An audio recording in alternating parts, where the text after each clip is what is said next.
markas Gegana Korps Brimob Polda Metro Jaya di Jalan Keramat Raya, Jakarta Pusat terbakar Minggu sore. Banyak material mudah terbakar membuat api cepat membesar.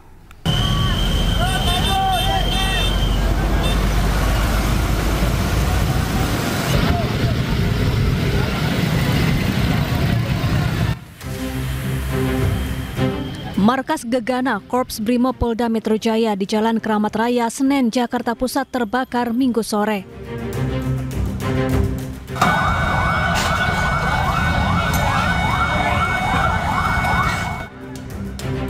Warga setempat mengaku mendengar suara ledakan beberapa kali. Banyak material mudah terbakar membuat api cepat membesar. Petugas pemadam kebakaran berjibaku memadamkan api. Setelah 30 menit, api berhasil padam. Karena ini gedung kosong, banyak kedus-kedus dan sebagainya. Mungkin ada yang buang puntung rokok atau yang ini, kita nggak tahu. Yang jelas ada penyalahan. Seperti itu. Tidak ada kesulitan Pak untuk pemadaman ini Pak? Alhamdulillah kesulitan tidak ada. Akibat peristiwa ini, arus lalu lintas di Jalan Keramat Raya menuju kawasan Salemba sempat terganggu. Sementara itu, polisi masih menyelidiki penyebab kebakaran. Dari Jakarta, Rani Sanjaya, iNews melaporkan. Pemirsa, aparat TNI Polri masih menjaga ketat gedung DPR RI Jakarta. Tidak terpantau ada aksi massa sejak pagi hingga siang ini.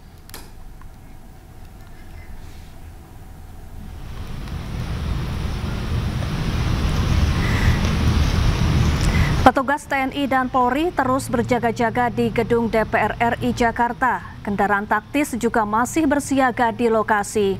Tidak tampak ada massa yang datang untuk menggelar aksi. Arus lalu lintas di sekitar gedung DPR juga terpantau ramai lancar. Sementara itu, rencananya hari ini Komisi 1 DPR akan menggelar rapat bersama dengan Panglima TNI.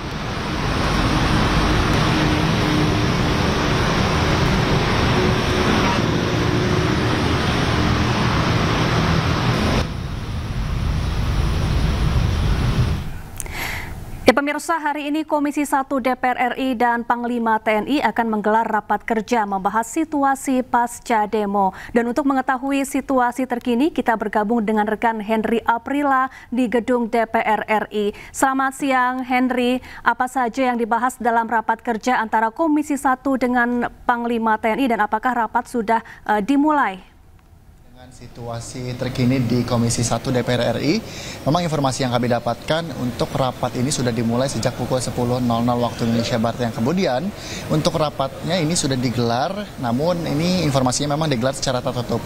Yang kemudian juga ini ada sejumlah petinggi ataupun pejabat maupun pimpinan yang juga sudah ikut hadir dalam gelaran rapat kerja yang digelar di Komisi 1 DPR RI. Salah satunya tadi kami pantau, ini ada Ketua Komisi 1 DPR RI, yakni Utut Adianto, kemudian juga ada tadi Wakil Menteri Kementerian Pertahanan, yang juga tadi kami pun juga mengkonfirmasi ataupun kami memantau ada tiga kepala staf TNI, baik itu TNI Angkatan Udara, kemudian TNI Angkatan Darat, hingga TNI Angkatan Laut yang juga ikut hadir dalam gelaran rapat kerja yang digelar di Komisi 1 DPR RI.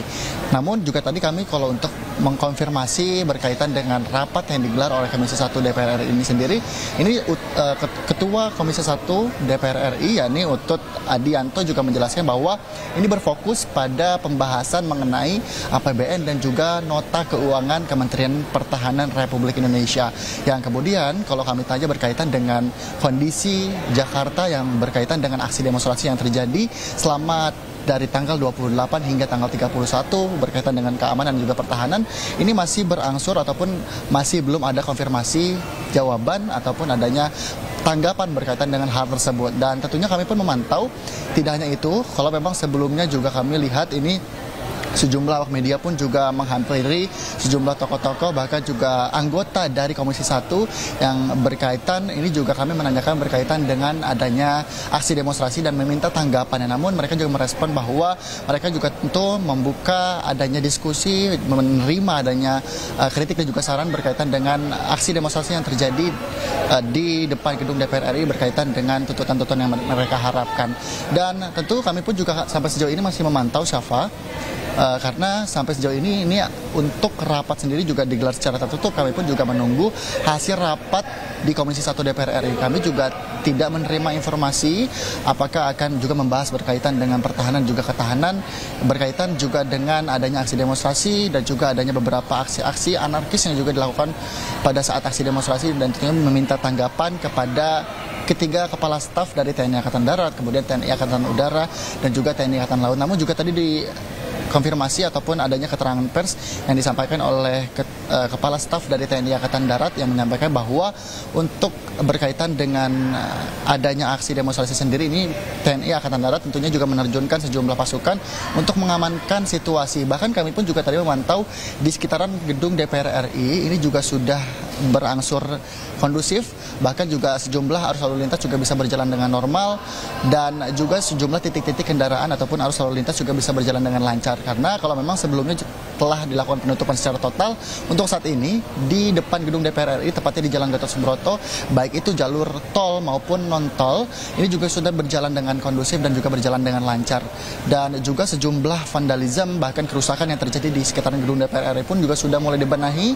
Yang kami pantau pun juga sampai sejauh ini tidak adanya aksi massa yang juga hadir turut menyuarakan ataupun menggelar aksi demonstrasi yang digelar di depan gedung DPR RI ataupun di sekitaran gedung DPR RI. Tentu sejauh ini, Syafa, kami pun memantau adanya rapat kerja yang digelar di Komisi 1 DPR RI, mengingat juga ini kami pun juga ingin menanyakan tanggapan-tanggapan berkaitan dengan isu, kemudian juga berkaitan dengan aksi yang terjadi selama tanggal 28 sampai dengan tanggal 31 Agustus 2025, bahkan juga berkaitan dengan apa yang akan dibahas. Dan fokusnya pada rapat Komisi 1 ini memang berfokus pada pembahasan mengenai APBN ataupun nota keuangan yang juga ini berkaitan dengan Kementerian Pertahanan Republik Indonesia. Sementara kami pun memantau bagaimana kondisi dan hasil rapat yang dilakukan di Komisi 1 DPR RI. Kembali ke Anda, Syafa. Ya, Henry, selain Komisi 1 DPR, apakah terpantau ada rapat lainnya yang juga digelar oleh komisi lainnya di DPR maupun oleh pimpinan DPR maupun pimpinan fraksi di sana yang membahas kondisi pasca demo maupun tuntutan masyarakat saat unjuk rasa kemarin?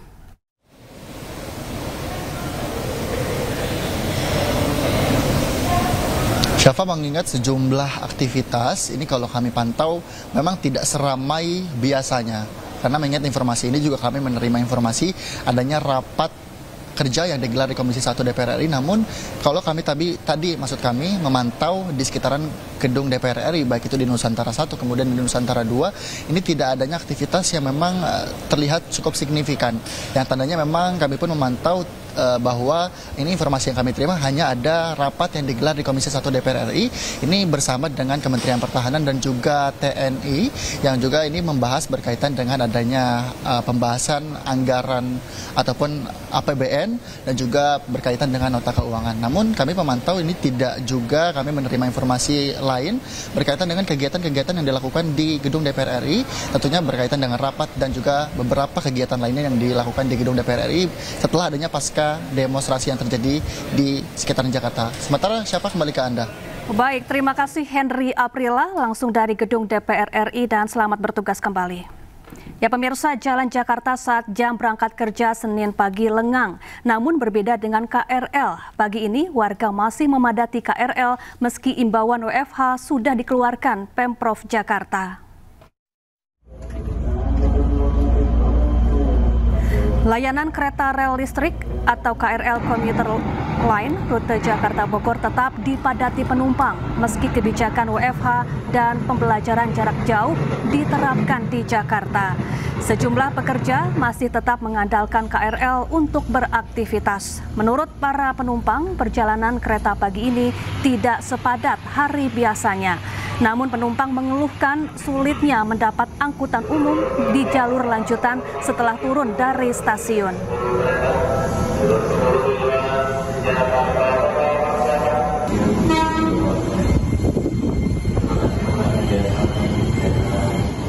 Sementara itu, pemirsa, Polda Metro Jaya menggelar patroli skala besar di Jakarta hingga Depok.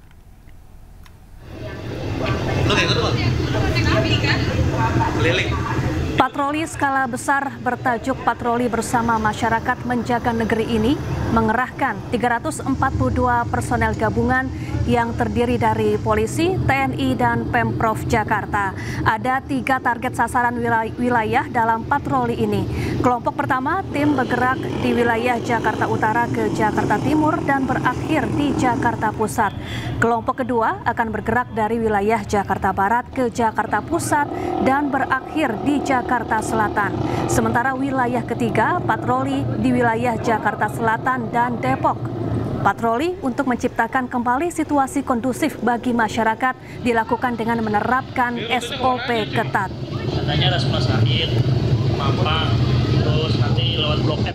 Patroli sekali lagi dilaksanakan untuk memberikan perlindungan kepada masyarakat, untuk memberikan rasa aman.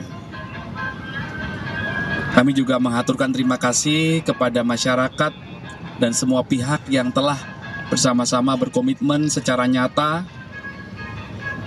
berpartisipasi aktif untuk mewujudkan situasi Kamtipmas yang kondusif di wilayah hukum Polda Metro Jaya.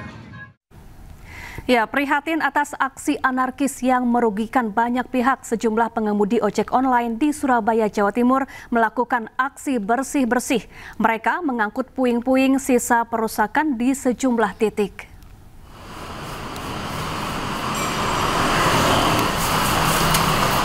Komunitas ojek online di Surabaya, Jawa Timur membersihkan sampah yang berserakan di sejumlah titik. Mereka juga menghapus coretan aksi vandalisme dan mengangkut puing-puing sisa perusakan dan pembakaran fasilitas umum. Aksi ini merupakan inisiatif para pengemudi ojol atas keprihatinan mereka terhadap aksi anarkis dalam kegiatan unjuk rasa. Pos ini kan nggak bersalah juga loh, dan memang dari unsur pengamanan, makanya kita inisiatif untuk membersihkan. Ya mohon jangan dirusak properti negara seperti ini, Pos. Ya pemirsa, lalu bagaimana kondisi terkini di Bandung, Jawa Barat pasca aksi? Sudah ada rekan kami Ervan David di kawasan Dago, Bandung, Jawa Barat. Selamat siang Ervan, bagaimana situasi terkini di kota Bandung?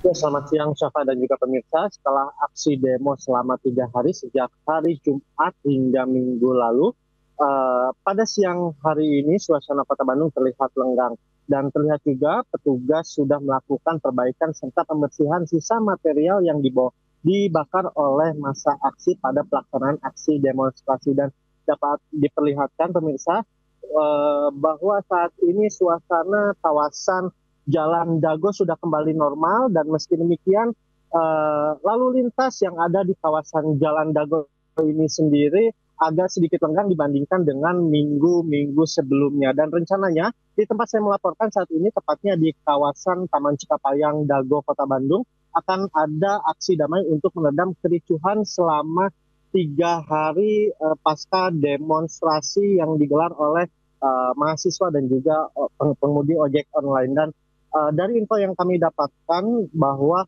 untuk saat ini akan ada kembali digelar unjuk rasa di DPRD Provinsi Jawa Barat dari sejumlah aliansi mahasiswa. Dan meski demikian, petugas kepolisian dan TNI juga sudah menjaga pelaksanaan aksi demonstrasi jika mahasiswa kembali menggelar aksi demonstrasi di kawasan DPRD dan juga Gedung Sate. Demikian, Syafa.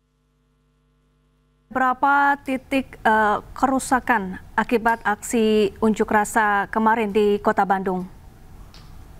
Ya, dari pantauan kami di lapangan, 3 hari pelaksanaan aksi demonstrasi, sejumlah fasilitas umum dan juga rumah sempat dibakar oleh massa aksi dari kelompok yang tidak dikenal. Dan yang paling mencolok yaitu gedung aset MPR RI, tepatnya berada di depan gedung DPRD Provinsi Jawa Barat, dibakar oleh massa. Dan damkar sendiri tidak dapat melalui akses untuk memadamkan api dikarenakan dihadang oleh massa aksi. Dan kejadian tersebut terjadi pada hari Jumat lalu. Dan pada hari Sabtu, petugas kepolisian juga sempat memukul mundur massa aksi untuk membubarkan diri. Dan pemukulan mundur ini sendiri berlangsung hingga Minggu dini hari. Syafa.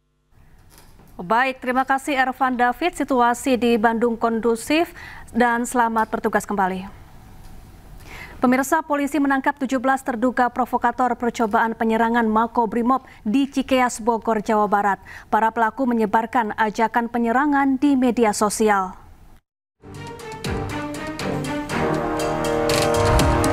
Polres Bogor menangkap 17 pelaku percobaan penyerangan ke Makobrimob Cikeas, Bogor, Jawa Barat. 14 orang diantaranya ditetapkan sebagai tersangka. Mereka menyebarkan poster dan pamflet di media sosial berisi ajakan penyerangan. Para provokator ini berasal dari kelompok berbeda. Polisi juga menyita sejumlah barang bukti berupa pisau, bahan bakar pertalite, poster, dan ponsel berisi pesan berantai. Terduga provokator dan pembawa senjata tajam. Kami sudah melakukan pengecekan terhadap handphone yang bersangkutan, bahwa di dalam handphone bersangkutan ada pamflet sebaran-sebaran ajakan untuk melakukan penyerangan ke Mako Brimob Cikeas. Ingin kami klarifikasi. Jadi kami di sini mengimbau Polri khususnya di wilayah Bogor, kami masih tetap solid, dan kita juga berharap masyarakat jangan mau atau jangan mudah mendengar berita-berita hoax yang bisa memprovokasi, termasuk di situ juga ada provokasi terhadap TNI dan Polri. Kini keempat tersangka mendekam dalam sel tahanan Polres Bogor dan dijerat pasal berlapis dengan ancaman hukuman 10 tahun penjara. Dari Bogor, Jawa Barat, Wildan Hidayat, iNews melaporkan. 3 dari 6 pria tak dikenal ditangkap anggota TNI saat ikut menyerang Mapolres Metro Jakarta Pusat Sabtu dini hari. Dari tangan ketiga pelaku disita 2 botol bom Molotov.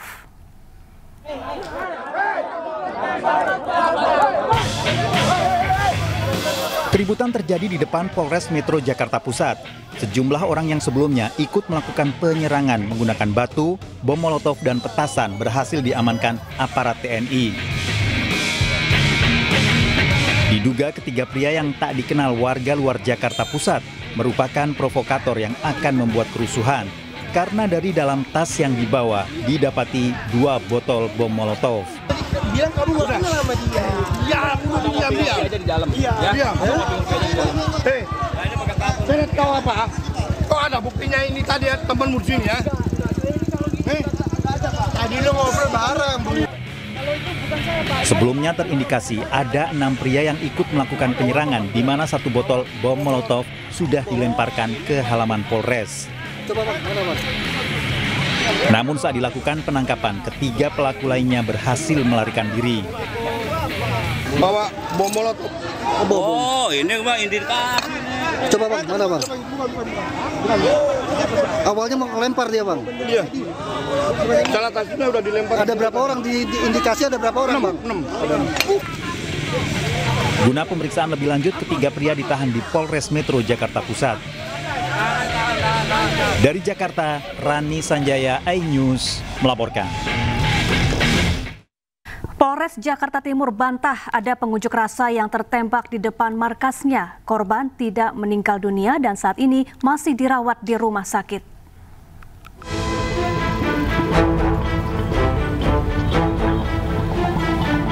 Polres Metro Jakarta Timur membantah 2 pengunjuk rasa tertembak peluru tajam di depan Mapolrestro Jakarta Timur. Kapolres Metro Jakarta Timur, Kombes Alfian mengatakan informasi tersebut tidak benar dan hanya menimbulkan keresahan di masyarakat. Korban sebelumnya dirujuk dari Rumah Sakit Hermina ke RSCM setelah mengalami luka serius akibat diduga terkena lemparan benda tumpul. Korban sempat terjatuh dan tidak sadarkan diri. Kami pastikan bahwa anggota Polres Jakarta Timur tidak melakukan penembakan karena kami tahu melakukan tahapan-tahapan pada saat tindakan tegas terukur.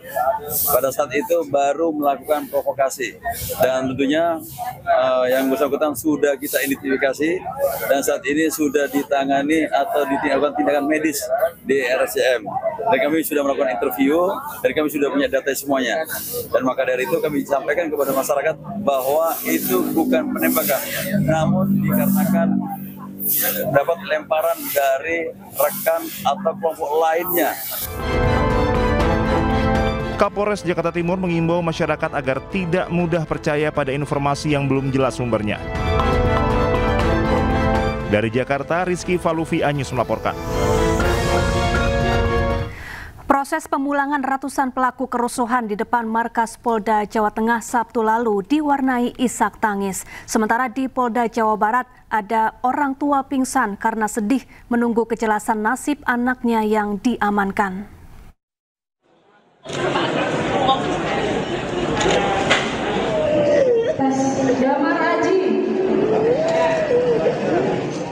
Sebanyak 327 orang pelaku kerusuhan di depan Mapolda Jawa Tengah pada Sabtu lalu telah dipulangkan pada pihak keluarganya. Proses pemulangan diwarnai isak tangis orang tua dan pelaku kerusuhan yang sebagian besar adalah remaja berstatus pelajar. Ratusan pelaku kerusuhan yang dipulangkan tetap harus menjalani wajib lapor pada hari Senin dan Kamis ke kantor Direktorat Reserse Kriminal Umum Polda Jawa Tengah hingga waktu tertentu. Sementara 7 orang diantaranya, 1 orang dewasa dan 6 remaja akan dilakukan proses hukum lebih lanjut. Dari 327 pelaku anarkis tersebut sudah dilakukan pemeriksaan dan ditetapkan 7 untuk menjadi tersangka. Dari 7 tersebut terdiri dari 6 orang anak dan 1 dewasa.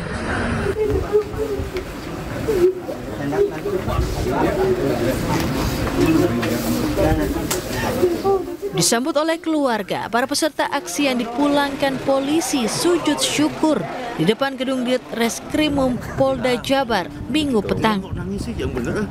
Ada dokter tadi di dalam. Ada dokter tadi di dalam. Bahkan ada orang tua yang pingsan karena sedih dan tegang menunggu kejelasan nasib anaknya. Polda Jawa Barat mengamankan 147 orang selama aksi yang berujung anarkis di sekitar area gedung DPRD Jawa Barat. 23 demonstran dipulangkan, sementara 124 orang lainnya masih menjalani pemeriksaan dan pembinaan di Ditreskrimum Polda Jabar. Dari Semarang, Jawa Tengah dan Bandung, Jawa Barat, Wisnu Wardana dan Mujib Prayitno, iNews melaporkan. Pemirsa, pasca unjuk rasa berujung ricuh di kantor DPRD dan Pemkab Kediri, Jawa Timur menyisakan sejumlah kerusakan. Bahkan benda peninggalan bersejarah di dalam Museum Bagawan Tabari hilang dicuri.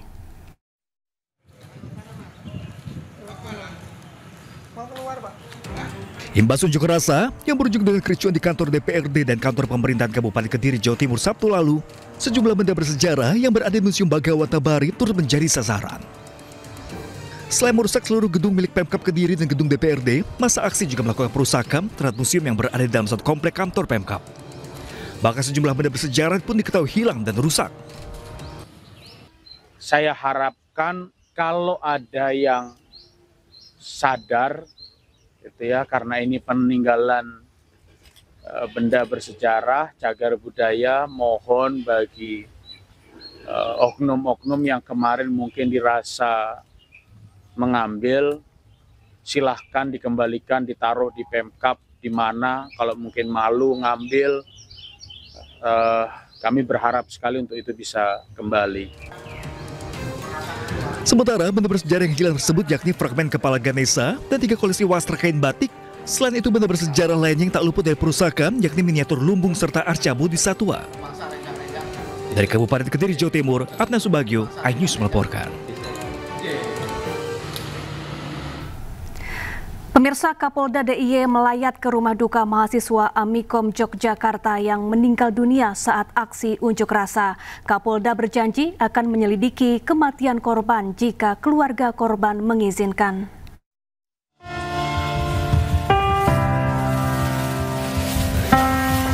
Kapolda Daerah Istimewa Yogyakarta Irjen Pol Anggoro Soekartono melayat ke rumah duka mahasiswa Amikom Yogyakarta Reza Sendi Pratama yang meninggal dunia saat aksi unjuk rasa. Kapolda menyampaikan duka cita mendalam kepada keluarga. Kapolda juga berjanji akan menyelidiki kematian korban hingga tuntas. Sudah menyampaikan maksud kedatangan apabila keluarga akan mempertanyakan sampai kepada proses hukum dari meninggalnya. Kami siapkan semua proses itu, mulai dari penyelidikan dan penyidikan nanti. Pemirsa, selanjutnya kita akan memantau kondisi terkini aksi damai di Yogyakarta. Sudah terhubung dengan rekan Heru Trijoko di Bundaran UGM Yogyakarta. Selamat siang Heru, bagaimana situasi terkini aksi damai di Yogyakarta? Ya, selamat siang rekan Syafa dan juga pemirsa. Saat ini saya berada di Bundaran Kampus UGM Yogyakarta dan telah berlangsung aksi damai dari Aliansi Jogja Memanggil yang diikuti oleh ratusan massa dari berbagai elemen masyarakat maupun mahasiswa, termasuk dari Sivitas Akademika Universitas Gadjah Mada Yogyakarta. Dan saat ini bisa dilihat di layar kaca banyak masyarakat yang ikut bergabung dalam aksi damai menyuarakan aspirasi masyarakat di mana mereka menuntut untuk pembatalan sejumlah kebijakan yang tidak pro rakyat, diantaranya adalah kenaikan tunjangan DPR RI hingga pengusutan atas meninggalnya sejumlah demonstran pada aksi yang terjadi atau berlangsung di berbagai daerah di Indonesia. Dan saat ini orasi terus berlangsung dan bergantian dari masa aksi. Rencananya pada siang hari ini setelah aksi selesai, masa aksi akan melakukan takziah ke makam seorang mahasiswa Amikom yang kemarin meninggal pasca demo bentrok di depan Mapolda DIY. Dan sampai saat ini memang aksi memang berjalan cukup damai dan memang karena memang tidak ada indikasi menuju ke kerusuhan, karena memang aksi ini diikuti oleh murni mahasiswa dan masyarakat sipil yang memang menyuarakan tuntutan-tuntutan mereka. Demikian rekan Seva. Heru, lalu bagaimana upaya pengamanan yang dilakukan untuk menjaga situasi tetap aman dan kondusif di Yogyakarta? Ya, dalam aksi di Bundaran Kampus UGM Yogyakarta ini tidak ada pengamanan yang terlalu over dari aparat TNI Polri karena memang ini adalah aksi damai. Jadi tidak ada indikasi kekerusuhan dan lain sebagainya. Berbeda hanya ketika saat ini juga di kawasan Malioboro Yogyakarta aparat disiagakan di sana karena menurut informasi memang akan menjadi sasaran aksi, namun itu bukan aksi dari Aliansi Jogja Memanggil karena memang Aliansi Jogja Memanggil memang dan juga Sivitas Akademika UGM memang memfokuskan aksi di bundaran UGM agar aksi mereka tidak bisa ditunggangi oleh kelompok lain yang menjurus ke kerusuhan. Demikian rekan Seva. Baik, terima kasih Heru Trijoko langsung dari Bundaran UGM Yogyakarta.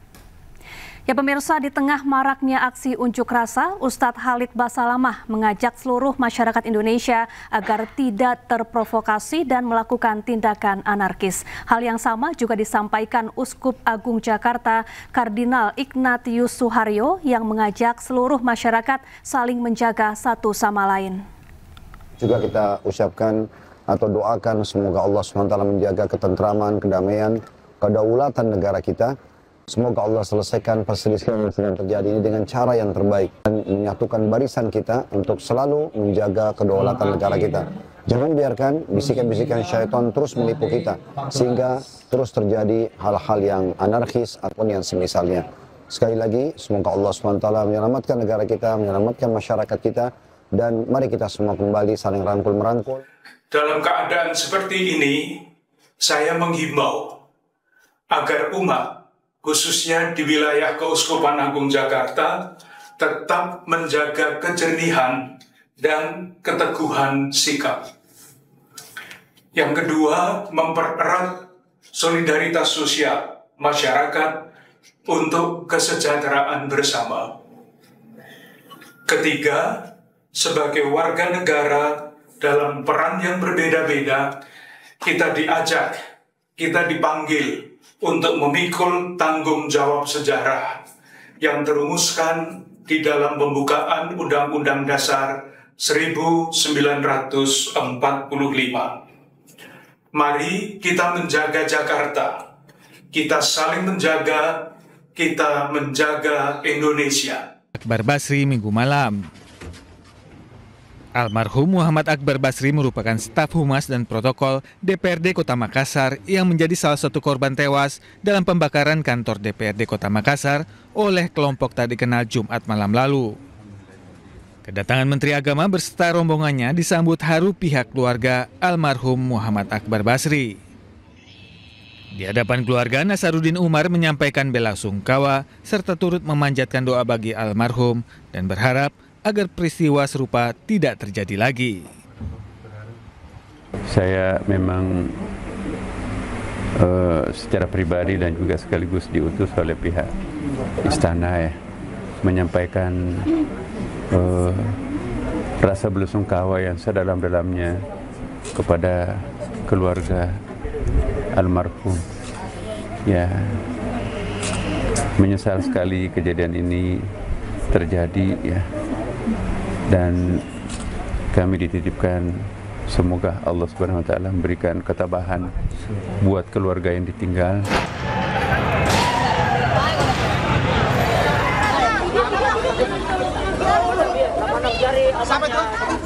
Jumat lalu, kantor DPRD Kota Makassar beserta puluhan kendaraan yang berada di halaman dibakar OTK usai aksi solidaritas tewasnya pengemudi ojek online Afwan Kurniawan. Akibat aksi pembakaran kantor DPRD Makassar ini, 3 orang tewas yakni Muhammad Akbar Basri, Sari Nawati, dan Saiful. Dari Makassar, Sulawesi Selatan, Muhammad Nurbone, Anyus melaporkan. Pemirsa, polisi di Kota Surabaya bersama ratusan sopir ojek online Senin pagi menggelar doa bersama untuk Afwan Kurniawan, pengemudi ojek online yang tewas tertabrak mobil taktis yang dikendarai 7 anggota BRIMOB. Ratusan driver ojek online bersama aparat Polrestabes Surabaya menggelar doa bersama di halaman kantor Mapolrestabes Surabaya. Doa bersama dikhususkan untuk Afwan Kurniawan, pengemudi ojek online yang tewas tertabrak mobil taktis yang dikendarai 7 anggota BRIMOB. Para pengemudi ojek online meminta pelaku diusut tuntas dan diganjar hukuman seadil-adilnya. Selain untuk mendoakan Afwan Kurniawan, juga mendoakan agar kota Surabaya tetap aman serta kondusif.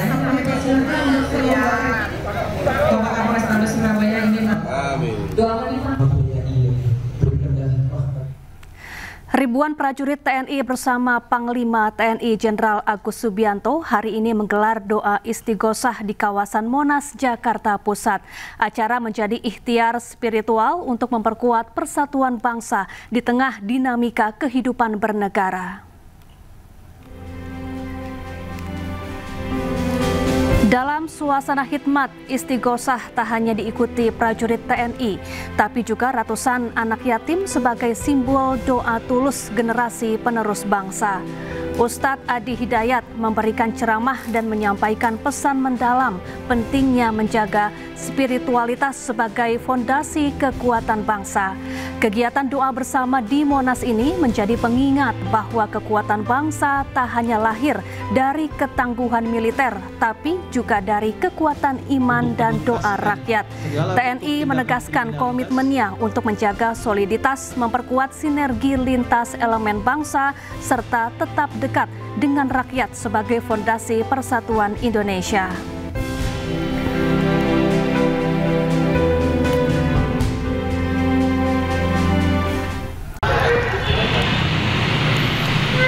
Sementara itu, pemirsa, ratusan warga Pati yang tergabung dalam Aliansi Masyarakat Pati Bersatu (AMPB) berunjuk rasa di Gedung Merah Putih KPK untuk mendesak Bupati Pati Sudewo ditetapkan sebagai tersangka kasus suap.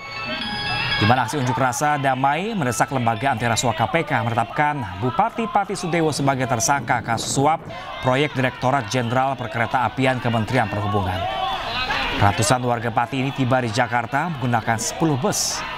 Aksi digelar damai dan berharap mendapat pengawalan aparat. Dan untuk mendukung keberangkatan massa kali ini, AMPB membuka posko sejak 19 Agustus lalu hingga terkumpul donasi mencapai 187 juta rupiah.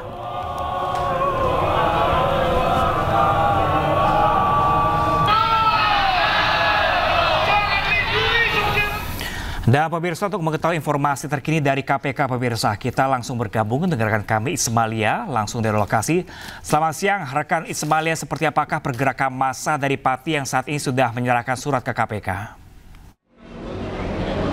Ya, selamat siang Pram. Untuk pergerakan massa dari Pati saat ini memang massa masih terus menduduki atau masih terus bertahan di depan KPK untuk terus menyuarakan suara mereka. Namun memang saat ini sehingga sudah pukul 1 siang mereka masih terus duduk di depan KPK, masih terus menyuarakan tuntutan mereka yang dimana tuntutannya diantaranya adalah menetapkan Sudewo sebagai tersangka dan meminta KPK untuk mengeluarkan surat rekomendasi yang nantinya akan diberikan kepada Menteri Dalam Negeri dan Presiden Prabowo Subianto untuk mencopot Sudewo sebagai Bupati Pati.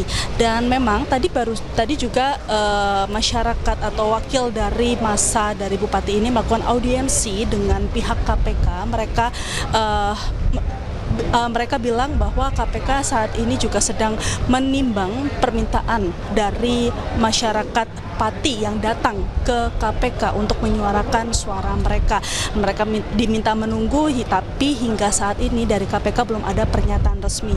Dan sebagai informasi juga Pram, ada sekitar 350 warga Pati yang datang ke KPK pada pukul 8 pagi tadi dan sekitar ada 7 bis yang sudah terparkir di seberang atau di sebelah Gedung Merah Putih. Yang dimana juga sebagai informasi dari Sudewo sendiri, Bupati Pati ini juga sudah datang ke KPK beberapa hari yang lalu untuk dimintai keterangannya sebagai saksi atas kasus dugaan korupsi jalur kereta api pada periode 2018 hingga 2022. Kembali ke Anda, Pram. Dari warga Pati hari ini, apakah unjuk rasa masih akan terus dilakukan hingga esok hari?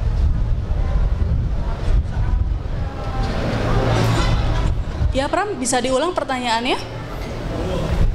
Ya, Ismalia, selain dari kasus Bupati Pati yang diarahkan di KPK, hari ini juga menjadi sorotan adalah pemeriksaan mantan Menak Yakut Khalil Qomas di KPK. Seperti apa pemeriksaannya hingga siang hari ini? Ya, betul sekali Pram. Selain massa dari Pati yang datang ke KPK, saat ini pada hari ini mantan Menteri Agama Yakut Khalil Qomas juga datang ke KPK untuk dipanggil kedua kalinya memberikan keterangan sebagai saksi atas kasus dugaan korupsi penyelenggaraan kuota haji. Tadi Yakut datang ke KPK membawa map biru yang mungkin ini adalah sebuah barang bukti atau hal yang memang mau disampaikan ke KPK. Tadi datang sekitar pukul 9 didampingi oleh kuasa hukumnya. Namun sampai saat ini pemeriksaan masih terus berjalan. Sebagai informasi juga Pram, atas kasus dugaan tindak pidana korupsi penyelenggaraan kuota haji ini dari KPK sudah menggeledah beberapa lokasi, diantaranya rumah dari ASN Kementerian Agama dan juga rumah dari mantan Menteri Yakut Khalil Qomas sendiri yang ditemukan beberapa barang bukti atau diamankan beberapa barang bukti seperti kendaraan roda 4, dokumen dan juga juga ada barang-barang digital yang nantinya dari barang digital itu akan diekstrasi, akan ditelusuri kemana dana ini mengalir. Sampai saat ini pemeriksaan masih terus berlangsung dan nantinya kami akan terus mengupdate apa saja pertanyaan atau jalannya pemeriksaan Yakut Khalil Qomas. Pram. Baik, Ismail Yamaidasari melapor langsung dari Gedung KPK Jakarta. Kami masih menanti update terbaru dari Anda dan selamat bertugas kembali. Ya, pemirsa, dugaan korupsi kuota haji bermula saat Presiden ke-7 RI Jokowi melakukan diplomasi dengan Kerajaan Arab Saudi. Diplomasi tersebut menghasilkan tambahan 20.000 jemaah.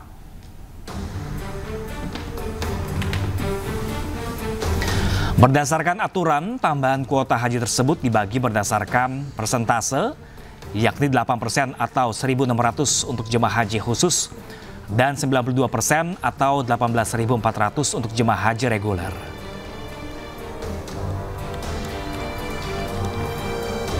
Namun di lapangan, pada saat pelaksanaan diduga ada penyelewengan dari 20.000 kuota haji tambahan dibagi dua.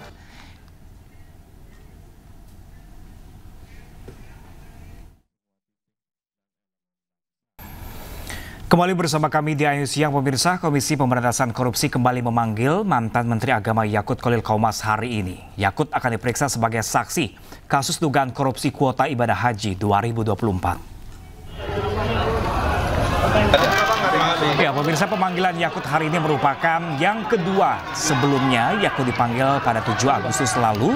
Saat itu Yakut diperiksa selama 4 jam oleh penyidik. Kasus dugaan korupsi penentuan kuota dan penyelenggaraan ibadah haji Kementerian Agama 2023 hingga 2024 telah sampai tahap penyidikan, namun KPK belum menetapkan tersangka. Sejauh ini total sudah ada 3 orang yang dicekal ke luar negeri, salah satunya adalah Yakut. Ya, pemirsa, kembali di Ayu Siang bersama saya Pram Senjaya, pemirsa, dan kita ke informasi selanjutnya. Partai Nasdem menonaktifkan Ahmad Sahroni dan Nafa Urbah dari anggota DPR RI dari fraksi Partai Nasdem. Sementara DPP Partai Amanat Nasional menonaktifkan Surya Utama alias Uya Kuya dan Eko Hendro Purnomo alias Eko Patrio sebagai anggota DPR RI dari fraksi PAN DPR RI.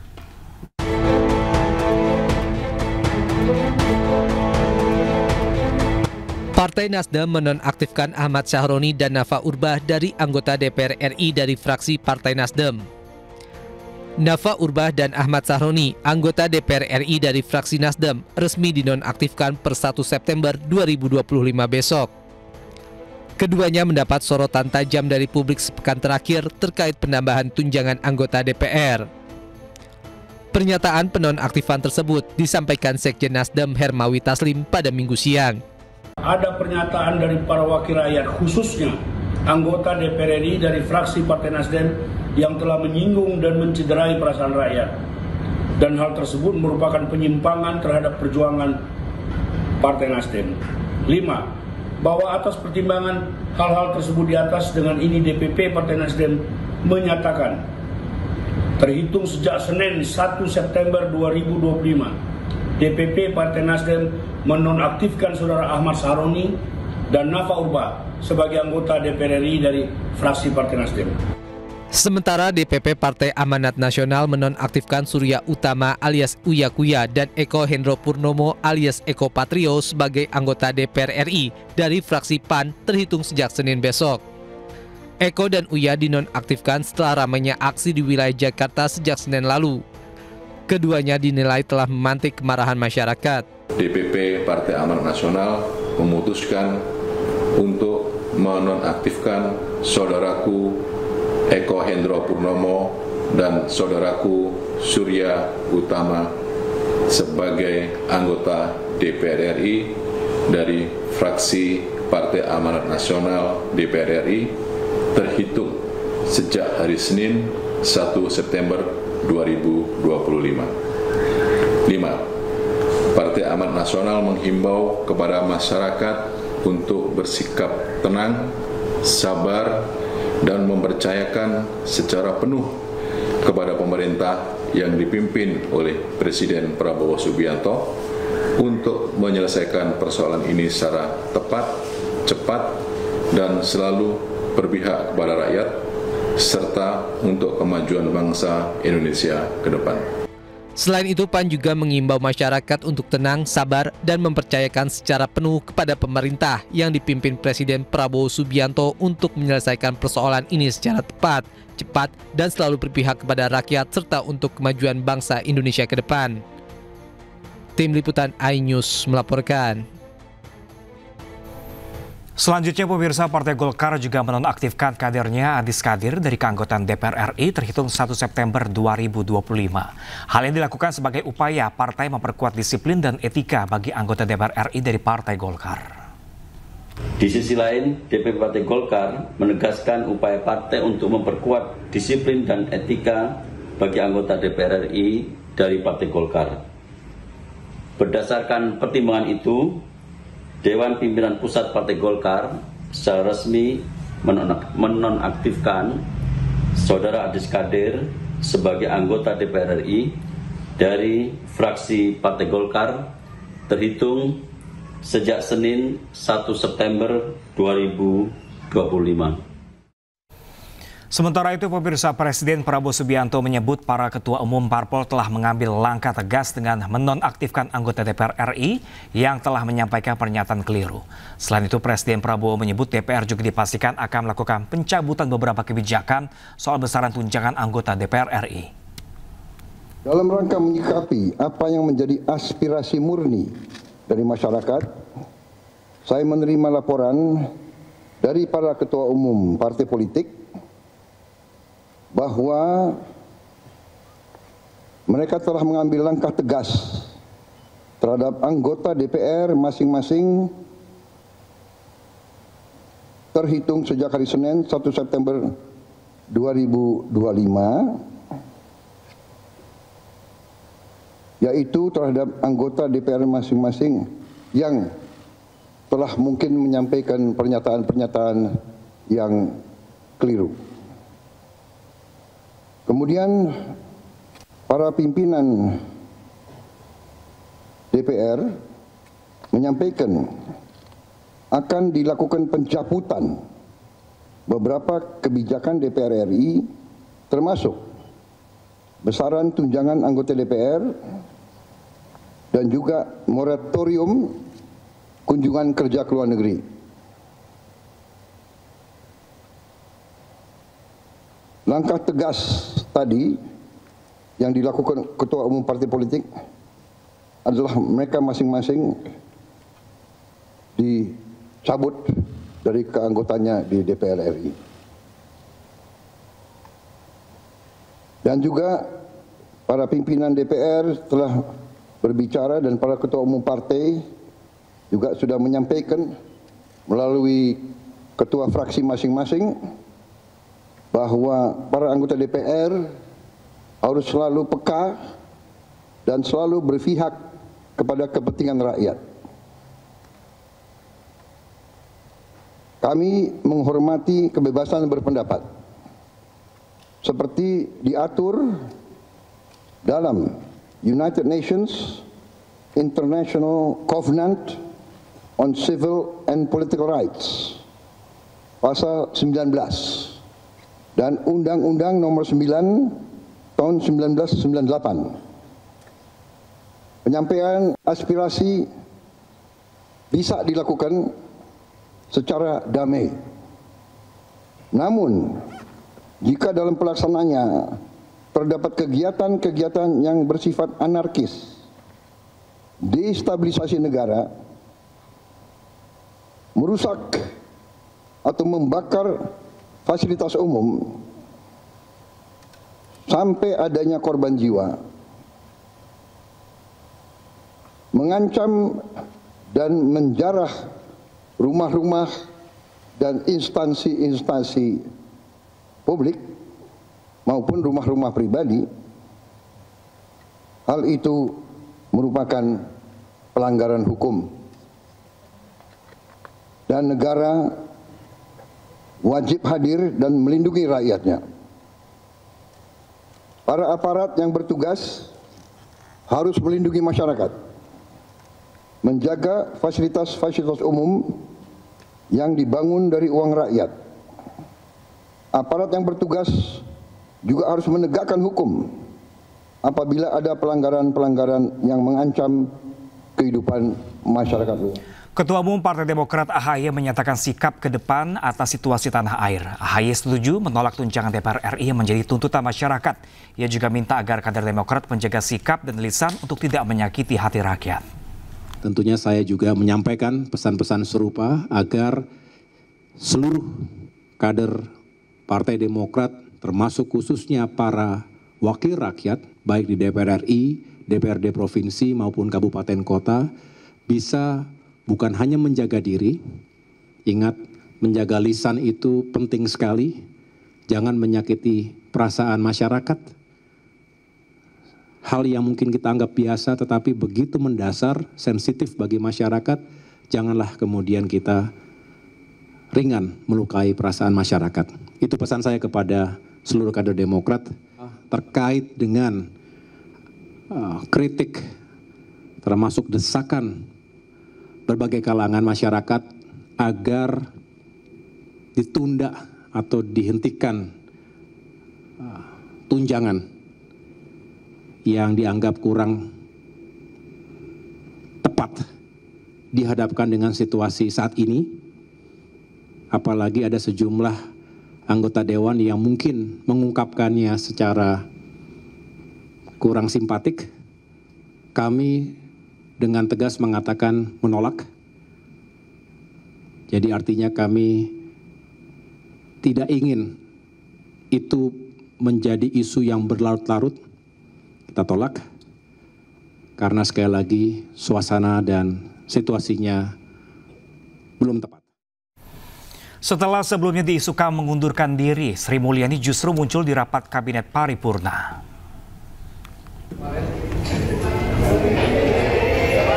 Menteri Keuangan Sri Mulyani hadir dalam rapat Kabinet Paripurna di Istana Negara Jakarta pada Minggu sore.